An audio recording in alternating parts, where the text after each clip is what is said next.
இதுதாங்க நம்ம சென்னையில் ரன் ஆகிட்டு இருக்கிற விண்டேஜ் பஸ். இந்த பஸ்ஸோட டிக்கெட்டே பாருங்களேன், ரொம்ப வித்தியாசமா இருக்கு. இந்த பஸ்ஸை பார்த்தீங்கன்னா hop on hop off service அப்படின்னு சொல்லுவாங்க. ஹலோ கைஸ், நான் உங்க பிஜே. நம்ம வீடியோவில் என்ன பார்க்க போறோம் அப்படின்னா, இப்போ சென்னையில் பார்த்தீங்கன்னா ரீசெண்டாக விண்டேஜ் பஸ் வந்து ரன் ஆகிட்டு இருக்கு. அந்த பஸ் எப்படி இருக்கு, அந்த பஸ்ஸோட டைமிங்ஸ் என்ன, அந்த பஸ் சென்னைக்குள்ள எங்கெல்லாம் டிராவல் பண்ணுது அப்படிங்கிறத தான் நம்ம இப்போ இந்த வீடியோவில் பார்க்க போறோம். ஆனால் வீடியோ பார்க்கறதுக்கு முன்னாடி நம்ம சேனல் நீங்கள் புதுசாக பார்க்குறீங்கன்னா மறக்காம இந்த வீடியோக்கு லைக் பண்ணுங்க, ஷேர் பண்ணுங்க, சப்ஸ்கிரைப் பண்ணுங்க. வாங்க இப்போ அந்த பஸ் எப்படி இருக்கு, அந்த பஸ் எங்க ஸ்டார்ட் ஆகி எங்க எண்ட் ஆகுது அப்படிங்கிற எல்லாத்தையுமே நம்ம இப்போ நம்ம வீடியோல பார்த்துடலாம். இப்போ நம்ம எங்க இருக்கோம்னா, நம்ம சென்னை சென்ட்ரல் கிட்ட தாங்க இருக்கோம். இங்க இருந்து தான் இந்த விண்டேஜ் பஸ் பாத்தீங்கன்னா ஸ்டார்ட் ஆகுது. இங்கே ஸ்டார்ட் ஆகி திரும்பவும் இங்கே எண்ட் ஆயிடும். இந்த பஸ் பாத்தீங்கன்னா 70s 80sல இருக்கும்ல, அந்த ஒரு மாடல்ல தான் திரும்பவும் கொண்டு வந்திருக்காங்க. சரி, இந்த பஸ் எதுக்காக கொண்டு வந்தாங்க அப்படின்னா, இப்ப சென்னைக்கு நிறைய பேர் வந்ததுமே டூரிஸ்ட் பிளேசஸ் பார்க்கணும்னு நினைப்பாங்க. அந்த டூரிஸ்ட் பிளேஸ் எல்லாம் ஒரே நாள்ல கவர் பண்ணதுக்காக தான் இந்த பஸ் வந்து பாத்தீங்கன்னா கொண்டு வந்திருக்காங்க. இந்த பஸ்ஸோட டிக்கெட் பிரைஸ் எவ்வளவு அப்படின்னு பாத்தீங்கன்னா, நம்ம இந்த பஸ்ல ஒரு நாள் ஃபுல்லா டிராவல் பண்ணணும் அப்படின்னா 50 ரூபாய் சார்ஜ் பண்றாங்க. நம்ம எத்தனை வாட்டி வேணாலும் இந்த பஸ்ல டிராவல் பண்ணலாம். அப்படி இல்லாம நான் சென்னை சென்ட்ரல்ல ஏறி வள்ளுவர் கோட்டத்துல இறங்குறேன் அப்படின்னா டீலக்ஸ் பஸ்ல என்ன சார்ஜ் பண்றாங்களோ அந்த டிக்கெட் பிரைஸ்க்கான அமௌண்ட் வந்து சார்ஜ் பண்றாங்க. நீங்க பாத்தீங்கன்னா இந்த பஸ் எங்கெல்லாம் டிராவல் பண்ணுது அப்படிங்கறத மென்ஷன் பண்ணிருக்காங்க. இங்க பாத்தீங்கன்னா சென்னை சென்ட்ரல்ல ஸ்டார்ட் ஆகி அங்க இருந்து park railway station, Egmore railway station, Egmore museum, Valluvar Kottam, Semmozhi Poonga, Luz corner, Santhome, light house, Vivekananda house, Kannagi statue, Marina beach, war memorial, தலைமைச் செயலகம், ஹை கோர்ட், அதுக்கப்புறம் பார்த்தீங்கன்னா பல்லவன் ஹவுஸ், அதுக்கப்புறம் திரும்பவும் சென்ட்ரல்ல வந்து எண்ட் ஆகுது. இப்படி 16 டூரிஸ்ட் பிளேசஸா இந்த பஸ் பார்த்தீங்கன்னா கவர் பண்ணுது. வாங்க இப்போ நம்ம அப்படியே உள்ள போய் பார்க்கலாம் எப்படி இருக்கு அப்படின்னு சொல்லி. பார்க்கறது மட்டும் இல்லாமல் இந்த பஸ்லேயே நம்ம டிராவலும் பண்ண போறோம். இந்த பஸ்ஸோட டைமிங்ஸ் பார்த்தீங்கன்னா வீக் டேஸ்ல ஈவினிங் 4 மணிலேருந்து நைட்டு 10 மணி வரைக்கும் அவைலபிளா இருக்கும். இதுவே சாட்டர்டே சண்டேஸ் அண்ட் ஃபெஸ்டிவல் டேஸ்ல பார்த்தீங்கன்னா காலையில 10 மணிலேருந்து நைட்டு 10 மணி வரைக்கும் அவைலபிளா இருக்கும். ஆனால் இந்த பஸ்ஸை எங்கிருந்து கொண்டு வந்தாங்கன்னு சொல்லி தெரியல. அப்போ நம்ம பார்த்துருக்க மாட்டோம், இப்போ பார்க்கறதுக்காக சான்ஸ் வந்திருக்கு. நீங்க பாத்தீங்களா, கைப்பிடி எல்லாம் 70s 80sல எப்படி இருந்ததோ அதே போல இருக்கு. அதே மாதிரி சுத்தி பாத்தீங்கன்னா இந்த 16 டூரிஸ்ட் பிளேசஸ் சொன்னோம்ல, அந்த டூரிஸ்ட் பிளேஸோட இமேஜஸ் இங்க வந்து மென்ஷன் பண்ணிருக்காங்க அப்படியே ஃபுல்லா. அதே மாதிரி இந்த விண்டேஜ் பஸ் பாத்தீங்கன்னா இந்த 16 பிளேசஸ் சொன்னோம்ல, இந்த 16 பிளேசஸையும் நம்மளுக்கு காட்டிட்டு திரும்பவும் நம்மள சென்ட்ரலுக்கு கூட்டிட்டு வந்து விடுவாங்களா அப்படின்னு கேட்டீங்கன்னா அப்படி இல்ல. இந்த விண்டேஜ் பஸ்ஸும் நம்ம நார்மலா டிராவல் பண்ற எம்டிசி பஸ் மாதிரியே பஸ் ஸ்டாப்ல நின்று அதுக்கப்புறம் மூவ் ஆகிட்டு போய்கிட்டே இருக்கும். அப்போ நம்ம இந்த பிளேசஸ் எல்லாம் பஸ்ல இருந்து தான் பார்க்க முடியுமா அப்படின்னு கேட்டிங்கன்னா அப்படியே இல்லை, நம்ம இறங்கியும் பார்த்துக்கலாம். அது எப்படி அப்படின்னு சொல்லி நான் இப்போ சொல்கிறேன். இந்த விண்டேஜ் பஸ் பார்த்தீங்கன்னா ஒவ்வொரு அரை மணி நேரத்துக்கும் ஒரு பஸ் இருக்குது. நம்ம எந்த டூரிஸ்ட் பிளேஸ் பார்க்கணும் அப்படின்னு நினைக்கிறோமோ அங்கே இறங்கிட்டு அந்த டூரிஸ்ட் பிளேஸை பார்த்துட்டு அடுத்து வர பஸ்ஸில் நம்ம ட்ராவல் பண்ணி அடுத்த ஸ்டாப்புக்கு மூவ் ஆகிட்டு போய்கிட்டே இருக்கலாம். அதனால தான் 50 ருபீஸ் சார்ஜ் பண்ணுறாங்க. ஆனால் நம்ம இந்த பஸ்ஸில் வீக் டேஸில் ட்ராவல் பண்ணுறதை விட Saturday and Sunday and festival டேஸில் ட்ராவல் பண்ணுறது தான் ரொம்ப நல்லா இருக்கும். ஏன்னா அப்போ தான் நம்ம இந்த 16 இடத்தையும் தாராளமாக சுற்றி பார்க்க முடியும். இதோ இந்த இமேஜில் இருக்கல, இந்த ஒரு பஸ்ஸில் தான் நம்ம ட்ராவல் பண்ணணும் அப்படின்னு நினச்சி இங்கே வந்தோம். ஆனால் அந்த பஸ் வந்து பார்த்தீங்கன்னா ஷூட்டிங் போயிருக்கான். அதனால் இந்த விண்டேஜ் பஸ்ஸில் நம்ம ட்ராவல் பண்ண வேண்டியதாக இருக்குது. ஆனால் அந்த பஸ்ஸில் ட்ராவல் பண்ணியிருந்தா இன்னும் ஒரு புதுசாக இருந்திருக்கும் போல் அந்த எக்ஸ்பீரியன்ஸ். இப்போ நம்மளுக்கு இந்த பஸ்ஸில் ட்ராவல் பண்ணுறதுனால உள்ளே இருந்து பார்க்கும்போது எந்த ஒரு டிஃப்ரென்ஸும் தெரியல.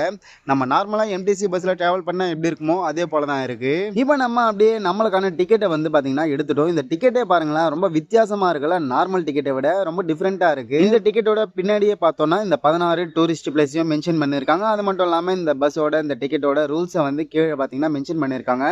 அதே மாதிரி இந்த டிக்கெட் பார்த்தீங்கன்னா ஜிபே, ஃபோன்பேல நம்ம ஸ்கேன் பண்ணி எடுத்துக்கலாம். அது மட்டும் இல்லாமல் சென்னை ஒன் ஆப்லேயும் நம்ம எடுத்துக்கலாம். ஆனால் எந்த ஒரு விதமான பாஸும் இந்த பஸ்ஸில் ட்ராவல் பண்ணுறதுக்கு செல்லுபடி ஆகாது. ஒருவேளை நம்மகிட்ட 1000 ரூபாய் பாஸ் இருந்தாலும் அதுவும் செல்லுபடி ஆகாது. அப்படியே 4 மணி ஆயிடுச்சு, பஸ்ஸும் ஸ்டார்ட் ஆயிடுச்சு. இப்போ நம்ம பஸ்ஸில் ட்ராவல் பண்ணி என்னென்ன பிளேஸ் எல்லாம் கவர் பண்ணலாம் அப்படின்னு சொல்லி அப்படியே பார்த்துக்கிட்டே போகலாம். இந்த பிளேசஸ் எல்லாமே சென்னையில் இருக்கிறவங்க நிறைய பேர் ஆல்ரெடி பார்த்துருப்பீங்க. சென்னைக்கு புதுசாக வரீங்க அப்படின்னா உங்களுக்கு இந்த பஸ் ரொம்ப யூஸ்ஃபுல்லாக இருக்கும் அண்ட் ரொம்ப சிம்பிளாகவும் இருக்கும் நம்ம எல்லா டூரிஸ்ட் பிளேஸையும் கவர் பண்ணுறதுக்கு. ஆனால் சென்னையில் இருக்கிற டூரிஸ்ட் பிளேஸ் எல்லாத்தையுமே கவர் பண்ண முடியுமா அப்படின்னு கேட்டிங்கன்னா இப்போதைக்கு இந்த 16 இடம் மட்டும்தான் ஓப்பன் பண்ணியிருக்காங்க. மேபி ஃபியூச்சரில் இன்னும் நிறைய விண்டேஜ் பஸ்ஸஸை வேறு ரூட்டில் கொண்டு வரலாம் அப்படின்னு நினைக்கிறேன். இங்கே இந்த ஸ்பீக்கரில் பார்த்தீங்கன்னா ஒரு டூரிஸ்ட் பிளேஸோட வரலாறையும் நம்மளுக்கு இங்கே ஆடியோவாக சொல்லிட்டு இருக்காங்க. அந்தந்த ஒரு பிளேஸ் வந்ததுமே இப்போ இங்கே பார்த்தீங்கன்னா விக்டோரியா ஹால் வந்திருக்கு. இந்த ஹாலை பற்றி இந்த ஆடியோவில் நம்மளுக்கு சொல்கிறாங்க. இந்த விக்டோரியா ஹால் பார்த்தீங்கன்னா இப்போ ரீசெண்டாக நம்ம மக்கள் எல்லாருமே பார்க்கறதுக்காக அலோவ் பண்ணுறாங்க. நீங்கள் ஃப்ரீயாக இருந்தீங்கன்னா போயிட்டு விசிட் பண்ணுங்கள், என்ன இருக்குது அப்படின்னு சொல்லி உள்ளே பார்த்துட்டு வாங்க. அப்படியே அதுக்கு பக்கத்துலேயே பார்த்தோன்னா ரிப்பன் பில்டிங். இதையும் நம்ம உள்ளே போய் பார்க்கலாம். அது எப்படி அப்படின்னு சொல்லி நான் ஒரு ஷார்ட் வீடியோவாக மென்ஷன் பண்ணியிருக்கேன். நீங்கள் யாராவது போகணும் பார்க்கணும் அப்படின்னு நினச்சிங்கன்னா கமெண்ட்டில் சொல்லுங்கள். அந்த வீடியோ எப்படி உங்களுக்கு ஷேர் பண்ணுறேன். அந்த லிங்க்கை வந்து நான் ஷேர் பண்ணுறேன். நீங்களும் ரிப்பன் பில்டிங்குள்ளே போயிட்டு எப்படி இருக்குது அப்படின்னு சொல்லி பார்க்கலாம். இப்போ நம்ம அப்படியே அடுத்ததாக எக்மோருக்கு வந்துட்டோங்க. எக்மோர் ரயில்வே ஸ்டேஷன் தான் அடுத்ததாக வரப்போகுது. சென்னை சென்ட்ரலுக்கு அப்புறம் நம்ம சென்னையில் இருக்கிற மிகப்பெரிய ஸ்டேஷன் அப்படின்னா இது இந்த எக்மோர் ரயில்வே ஸ்டேஷன் தான். அப்படியே எக்மோர் ரயில்வே ஸ்டேஷனுக்கு வந்துட்டோங்க. ஏதோ எதிரில் இருக்க பாருங்க, இதுதான் எக்மோர் ரயில்வே ஸ்டேஷன். இந்த மரங்கள் எல்லாம் சுற்றி இருக்கிறதுனால ஸ்டேஷன் சரியா தெரியல. ஆனால் நம்ம சென்னையில் 2வது பெரிய ஸ்டேஷன் அப்படின்னு கேட்டிங்கன்னா அது இந்த எக்மோர் ரயில்வே ஸ்டேஷன் தான். அடுத்ததான் அங்கிருந்து அப்படியே எக்மோர் மியூசியம் பார்க்க வந்துட்டோங்க. இதை பாருங்க, ஆப்போசிட்ல இருக்குல்ல, இதுதான் எக்மோர் மியூசியம். இந்த மியூசியம் எப்படி இருக்கு அப்படின்னு நீங்க பார்க்கணும்னு நினைச்சீங்கன்னா ஆல்ரெடி நம்ம சேனல்ல ஒரு வீடியோ அப்லோட் பண்ணியிருக்கோம். அதுல இந்த மியூசியம் பத்தி ஃபுல் டீட்டெயில்ஸும் மென்ஷன் பண்ணியிருக்கேன்.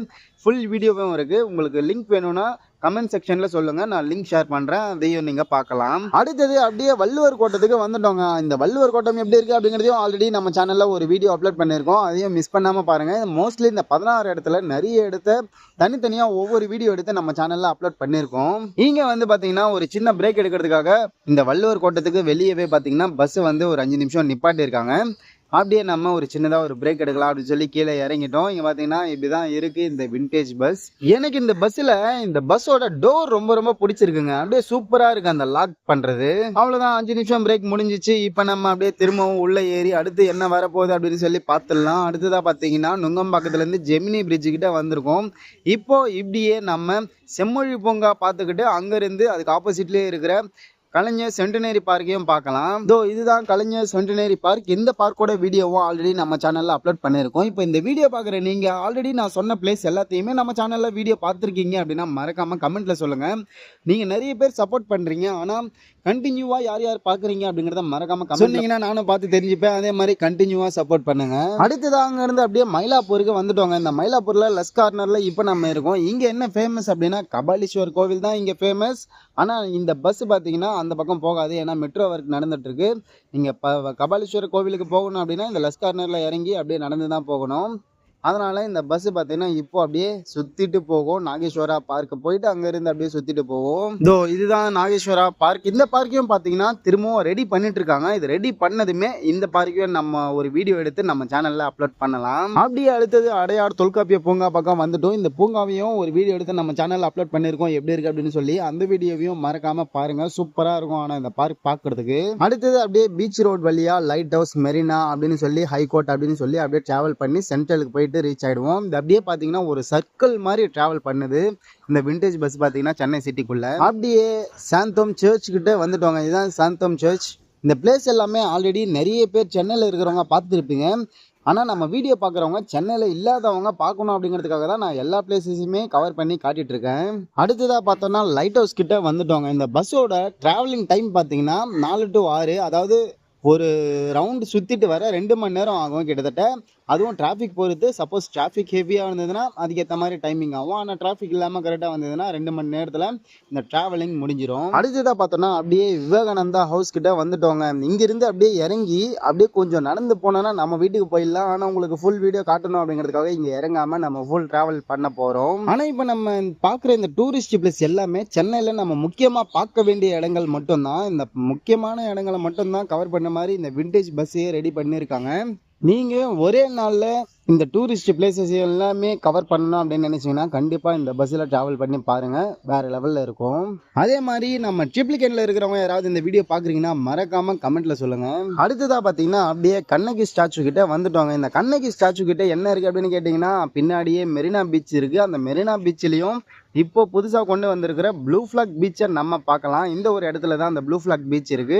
நீங்க கண்ணகி ஸ்டாச்சு கிட்ட இறங்கினீங்கன்னா அப்படியே ஆப்போசிட்ல நடந்து போனீங்கன்னா இந்த ஸ்விம்மிங் பூல் இருக்கு. இந்த ஸ்விம்மிங் பூல் பக்கத்துலேயே பார்த்தீங்கன்னா இந்த ப்ளூ ஃபிளாக் பீச்சோட என்ட்ரன்ஸ் ஏதோ தெரியுது பாருங்க உள்ள.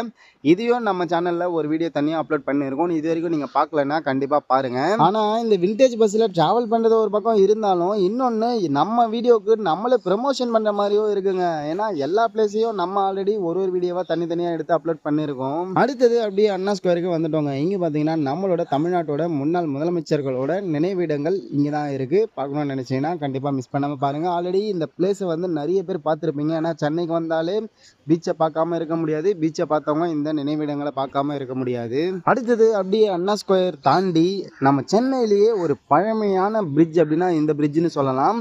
இந்த பிரிட்ஜ் தான் நேப்பியர் பிரிட்ஜ். அதை தான் இப்போ நம்ம கிராஸ் பண்ணி போக போகிறோம். வாங்க அப்படியே போகலாம்.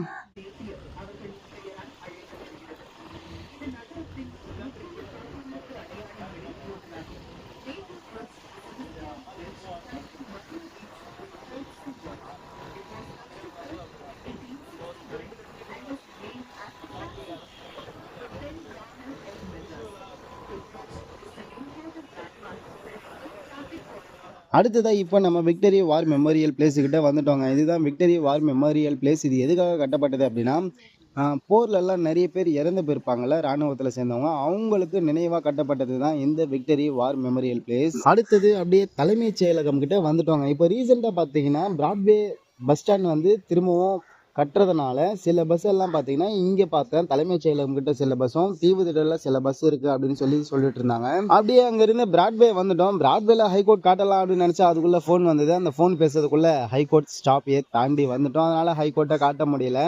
அங்கேருந்து அப்படியே பல்லவன் இல்லத்துக்கு வந்துட்டோங்க. பல்லவன் இல்லத்துக்கிட்ட வந்து அங்கேயும் வீடியோ எடுக்க முடியல, ஏன்னா இருட்டாயிடுச்சு. இருட்டில் வீடியோ எடுத்தாலும் தெரியாது அப்படின்னு சொல்லி எடுக்கலை.